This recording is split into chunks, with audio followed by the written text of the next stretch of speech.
একটা বক্তৃতা দিচ্ছি যে তোমরা যারা বিড়ি খাইয়া দোকানে যাও, শুনছেন না? বক্তব্যটা সুন্দর। এই বক্তব্যে 2 কোটি ভোট বাড়ছে জামাত ইসলামের। কোন সমস্যা নেই। নিজের এক বক্তব্যকে ঘিরে হওয়া সমালোচনাকে জামায়াতে ইসলামের জন্য বড় অর্জন হিসেবে মনে করছেন ঝালকাঠি 1 আসনে 10 দলীয় জোটের জামায়াতে ইসলামের প্রার্থী ডক্টর ফয়জুল হক। তার দাবি, ওই বক্তব্যের পর জামায়াতের ভোট বেড়েছে প্রায় 2 কোটি। বুধবার বিকেলে ঝালকাঠির কাঠালিয়া উপজেলার এক অনুষ্ঠানে তিনি বলেন, তার বক্তব্যকে উদ্দেশ্যপ্রণীতভাবে ভুলভাবে উপস্থাপন করা হয়েছে।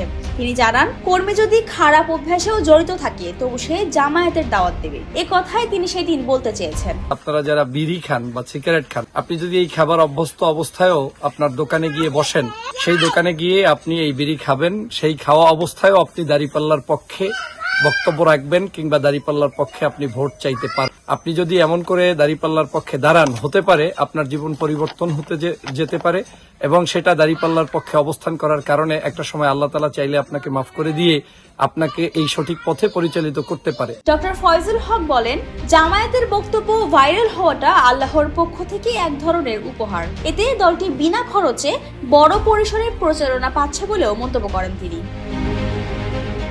এই সময় নেতাকর্মীদের সামাজিক যোগাযোগ মাধ্যমে সতর্ক থাকার আহ্বান জানিয়ে তিনি বলেন, জোটের ভেতরের কোনো বিরোধ প্রকাশ্যে আনা যাবে না। আগামী নির্বাচন প্রসঙ্গে তিনি বলেন, বাংলাদেশ জামায়াতে ইসলামী একটি স্মার্ট শাসন ব্যবস্থা প্রতিষ্ঠায় প্রস্তুত এবং 12 ফেব্রুয়ারি নির্বাচনে বিজয়ের বিষয়ে তিনি আশাবাদী।